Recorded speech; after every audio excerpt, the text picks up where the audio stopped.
What's up, everybody? It's Milty. I just wanted to put together a feedback video on Marathon, give my thoughts after a week of playing, some things I like about the game, some things I think need to be improved, some other changes and additions that I think would be good for the game, that I think should be possible within 6 months. Maybe one of them wouldn't be, but yeah, I just wanted to jump into this and talk about it. So I'm going to start with the pros. First things first is that the gunplay is, in my opinion, incredible. I think guns feel really good. They feel chunky. They feel weighty. The ADS taking a little bit, like the slow ADS speeds and everything like that. There's a lot of weight to the guns, and it just feels really good to use them.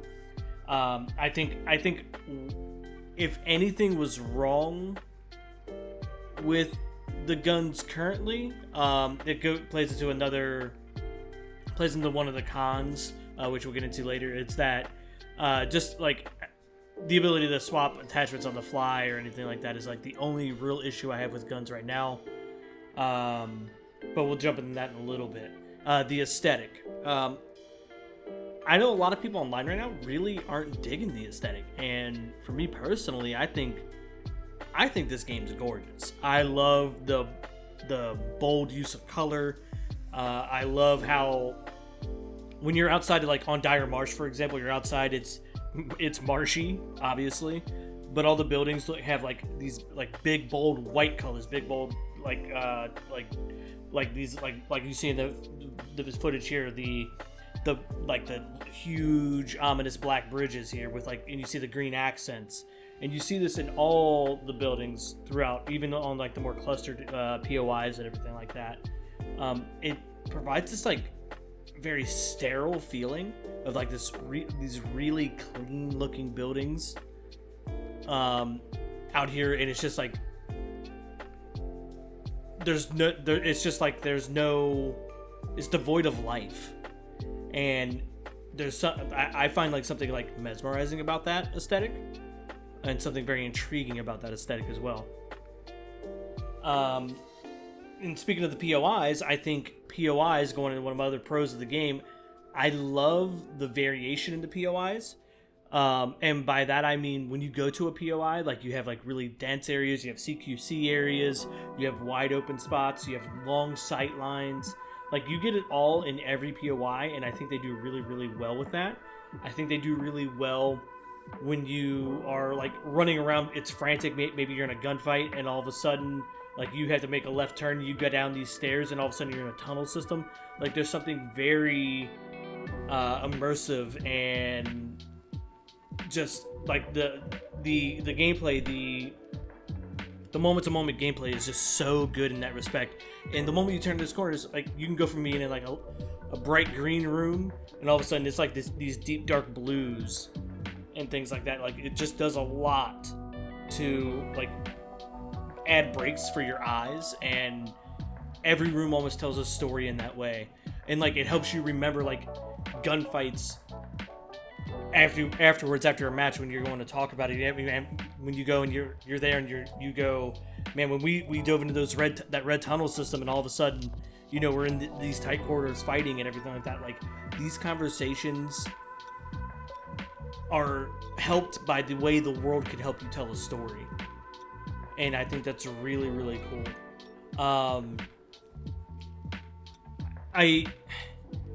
This next one is a pro and con, so I'm going to talk about the pro first, and then I'll lead into the con of it. And this goes back to mods and attachments as well. I think the mods and attachments they have in this game are actually really dope. You have like your basic sights and extended mags and things like that, but then you start getting into ones that are not only sights and magazines and mods, but they're like providing extra bonus effects as well. For example, there's like mods out there and attachments out there that when you break the shield of an enemy player, you start restoring your shield, and stuff like that is game changing, right? And I think that variance and those little tidbits that can like really turn the fight are fantastic, and they do such a good job of making gunfights that are already varied in their own sense, even more so with how well like those moments like blend into each other, and how well those mods can actually turn the tide of a fight. But on the opposite side of that is that you'll run into these super dope mods and everything like that, and they'll be on a gun you don't like, or they'll be because when you pick up a gun, the problem is you can't take mods or attachments off, so you end up running into this issue where you have to like use that gun, and you might already have like a blue outrun, for example, but the super dope mod's on a green outrun, and you just like you have to take that hit and just do less damage overall for the dope mod. This is something that's been discussed by Bungie, and Lupo brought it up in his interview with one of the devs. I think it's something that will change, but I think that being able to remove mods and things like that is something that is, I think it's a must. Even if it's like something you can't, my thing is, if let's say we're mid round, we're in the middle of a run, if I don't want to remove a mod, I think it should destroy the other mods and the gun along with it. But if I bring it back, I should be able to like pay a currency to remove the mod. So like pay my credits, maybe plus some of my materials to remove a mod safely, kind of thing. That way you're kind of also given the choice and rewarded a little bit for extracting with that weapon as well. I think that would be really dope. But I think the mod and attachment system just overall can be tweaked a little bit. I think that, like I said, I think the mods and attachments are dope. I just think we need better ways to manage the mods on the weapons. I think that'll help a ton. My next con, which I think this is like my biggest issue with the game right now, is that the UESC bots are too spongy after popping the shield. I don't mind that they have green, blue, and purple shields, but the problem is that if you pop a shield on a UESC bot that has a purple shield, they have like 3 times the amount of health of a normal bot, and I don't think that feels good, because you're already dumping a lot to remove the shield. We shouldn't have to dump twice that to destroy the robot as well. I think that could be adjusted. That just feels bad in the moment, because it's really cool when they show up in the middle of a fight with another team and they add to the frenetic gameplay. I think that's really good, but it doesn't feel good at how spongy they are right now. I think that's something that could definitely be improved upon, and I think that alone will help going against UESC in general feel a whole lot better. And then another thing I think needs some help, I think vault organization needs some help. I know you can filter right now, but I think only being able to expand the vault is a misstep. I love, in games like Tarkov and Marauders and other games like that, where you can have like boxes within your vault that carry specific items. I love being able to do that, where you can, like I have this vault, and then within my vault, I also have the ability to equip or have a box in that vault that is just holding my shields, and then one that just holds ammo. Right? Obviously, they take up big spaces. They could take up, 12 slots or whatever within my inventory, but inside there, it's like 24 slots, right? And I can fill that up to my leisure and like free up some space, making a net positive. I think that would help a ton, and vary up the inventory management a little bit. I just think we need a little more there. Like the vault right now is just a little bit lacking. Now this could change with the other factions that we can unlock and stuff like that. Those things could be available, we don't know. But as of right now, I think those things, like just vault organization in general, could be a little bit better, especially with how big the purple materials are. They take up 4 slots a piece, and that just eats up your inventory, and you can't even use those right away. And you can find those not often, but often enough to where they're just eating up inventory space for no reason, because you can't use them or anything like that. And then speaking of contracts, I think right now, and I think this might just be an alpha thing, so I don't know, contracts are a little too basic.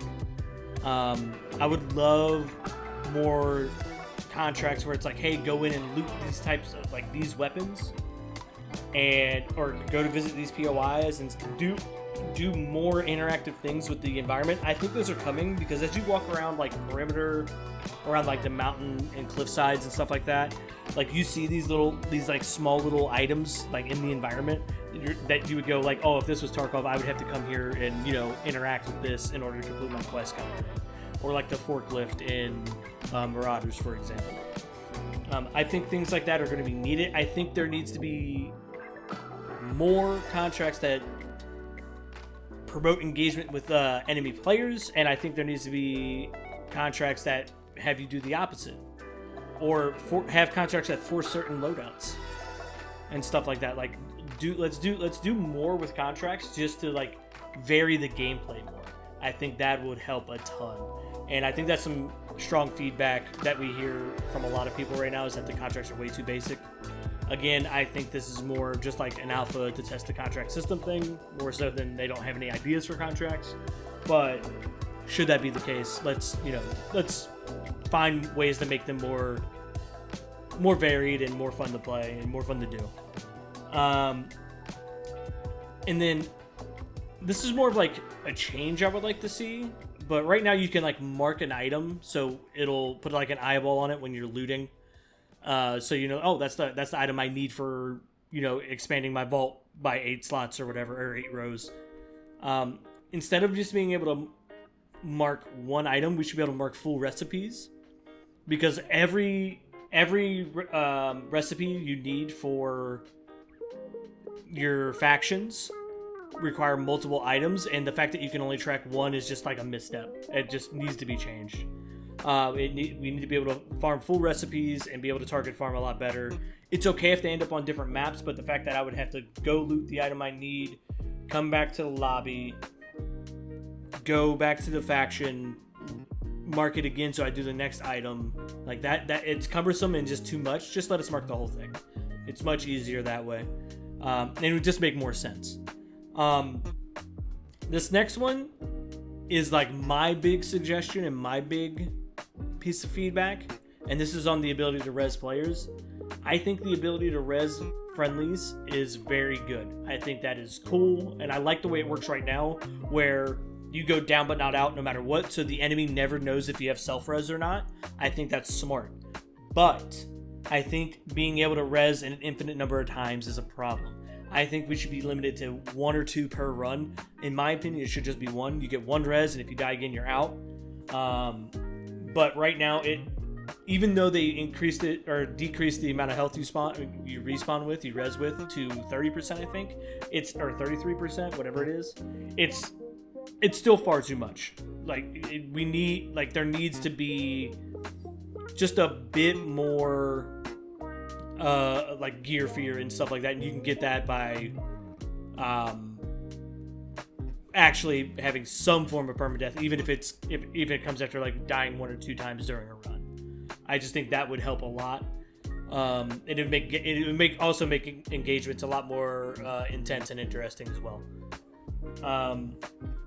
But yeah, I think that's something that would absolutely benefit the game as a plus overall, because not only do you get the best of both worlds, you get the ability to res and you get a little more of that hardcore feel with the fact that you can perma-die even if it happens a little bit later, like after 1 or 2 deaths. I think that's the perfect way to do it.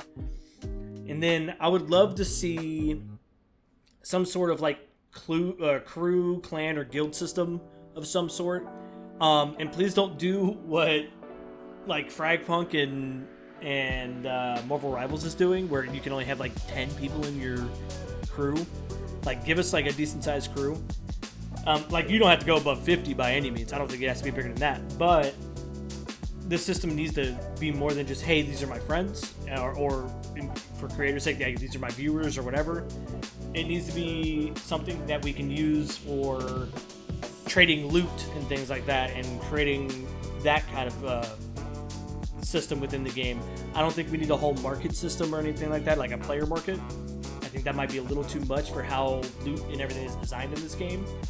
But it'd be dope if I'm out farming and we had like a crew vault or a guild vault or something that I could just like throw green shields into and empty my vault a little bit, but it still benefits my team, and it's just not me selling them for credits. I think this is something that could work out really, really well. And you can put limits on it, like, you know, you can only put green items until your crew hits a certain level, and then blue items, and so on and so forth. I think there's a lot of that stuff we can do. And a lot more other things, like running with your guild can give like credit bonuses and things like that for successfully exfilling and stuff like that. There's a lot of these things you can do with a crew that I think would add more engagement to the gameplay from a higher level outside of just, you know, this is what I got to do on this run kind of thing. I think that'd be really, really cool to see. I'm trying to think if there's anything else. I think that's really it for now. That's all that's in my head. I'm kind of off the cuff a little bit. I wrote a couple things down which I talked about, and I'm sure there's other things that are coming. But we do know there is a patch on the way that's going to take away things like the mouse aim assist, which I agree needs to go. I get what they're trying to do and trying to create, you know, an even playing field for both keyboard, mouse, and controller. I just think, if anything, just go the Rainbow Six Siege route and make players learn on controller to play without aim assist, because it's successful in Siege. It can be successful here too. But yeah, other than that, I think that's it for now. Please let me know what you guys think, and let me know where you guys stand. I personally think that Marathon has a bright future. I think the bones are strong. I think everything they're doing right now is in a good spot. We just have to like tweak some numbers here and there, see the final touches, because we got to remember this is only a taste of everything with the game right now, right? That, like, it's the 2 starter zones, it's starter loot, it's everything like that. We don't have access to 2 of the runners, we don't have access to 2 of the maps, we don't have access to 3 of the factions, and we don't have access to like half the weapons. There's a lot out there, and I'm sure there's mods and stuff we're not able to loot too that are not in the pool because of the alpha and everything like that too. So yeah, let me know what you guys think. Let me know if you've played the alpha. Let me know what your thoughts are on the alpha from both someone who's played it and someone who hasn't. What are your concerns? What are you worried about? But yeah, feel free to drop a like, drop a follow, whatever you do on YouTube. Follow, subscribe. That's the word, subscribe. I'm sorry, I mainly stream on Twitch. I don't normally do this. But I appreciate it. I appreciate y'all hanging out, listening in, and I will catch y'all in the next one. Peace.